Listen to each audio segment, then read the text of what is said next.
You know, the farm-to-table movement, all about getting farm fresh meat and produce into local restaurants and then, of course, into your home kitchen, gaining popularity. But there's another trend in the local food scene, and this is a little different. This involves bringing the restaurant to the farm, okay? They bring along top-notch chefs and a gourmet feast. And today, we are showing you how this is done. Never seen anything like this before. Welcome to Littlefoot Farm in Afton, where Karen Weiss and her family live and make a living. For what are you guys growing, raising? What's happening here? The hogs is one. We do some chickens and some eggs, and we have a small orchard where we have apples and raspberries and blueberries and asparagus, so kind of a perennial space as well. It's about as picture-perfect of a farm as one can imagine. Rolling hills, bales of hay, chickens wandering the yard. But this day is a little different than most because this farm is expecting 150 people for dinner in this field. We went to one of these in 2005 in the Twin Cities here at Bailey Vineyards, and I remember sitting at that table that night thinking, number one, it was a spectacular evening, and number two, someday we would love to host one of these. And we didn't have the sort of farm up and running at that time, but it was sort of the impetus really for kind of getting us like, all right, let's really do this. The dinners are put on by an organization called Outstanding in the Field. A California chef started it, and the team travels across the country, hosting farm dinners that connect the diner to the farmer like nothing else could. We get foodies, we get people that are interested in farms, and so I think everyone also connects with a different part of the meal because there's so many different aspects, whether it is coming and they're excited to see the pigs, or they're excited about meeting the chefs, or just eating outside with friends or strangers. Leah Scaife is part of the crew on the road for 85 farm dinners during their 9th season. It's been interesting to travel over the years and just see how the culture has changed across the country, because I think some places were further ahead in terms of local food culture than other places, but now it seems like we can go to almost any state in the country, and there's an amazing chef working with farmers all the time. And this is Maybelle. The diners tour the farm and see firsthand how the animals are raised, all while one incredibly long table is set and an unforgettable meal is prepared. Littlefoot Farm's pork is at the center of the feast.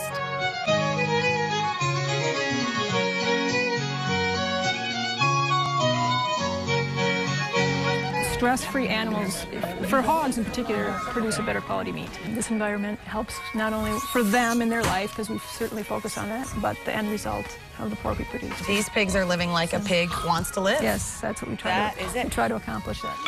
It's an ingredient deeply appreciated by superstar chefs Scott Pampu and Mike Phillips, who've been planning for this event for the past year.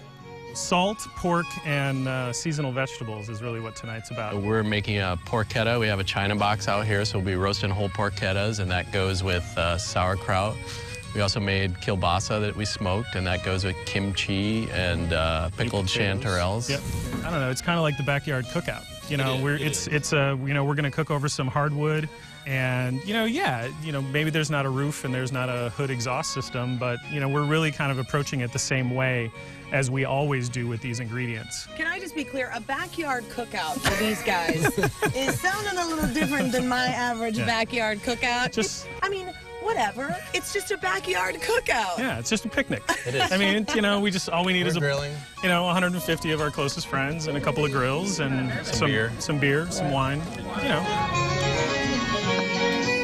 Hey, look who I ran into, my favorite foodie, Stephanie March. Steph is a food editor, of course, so she gets to eat in the best restaurants in the Twin Cities all the time. I mean, that's your regular deal, but to get out into the field at the farm, what's that like? Well, and the other thing is, not only you get to see the farms and you get to understand, where your food comes from, and you get to see the process, you get to see how they grow it, but just being out here is sort of that whole connection thing, which I think we often lose in restaurants, in your busy life, and you're tweeting, and you're talking to your spouse, and blah. And this is sort of those moments where you just stop. I mean, yeah, our phones are all out on the table, but this isn't really like any of your typical dinner parties. No, it's amazing. She told me a little bit about it, and this has got to be the best experience I've ever had. The reality is that even if this place is so beautiful and you learn so much, if the food isn't good, then it's not really good. So I need to know the consensus on the snacks so far. Rachel? I've been amazed, all the pickling stuff is really cool. You see it in your grandparents' basement, and you never really try what's in the jar. It's amazing, though. So I think the beans have been the table favorite. I'll speak for the table in that. Yes. The beans are the favorite. that this is a lot of work, and people can look at a beautiful farm and sort of romanticize the idea of living here and working here. But do you wake up every day and feel like you're happy with what you're doing? There are summers that are hot when it's hard, and there are winters that are cold when it's hard, but by and large, it's a great place to raise a family and to, to spend your working times.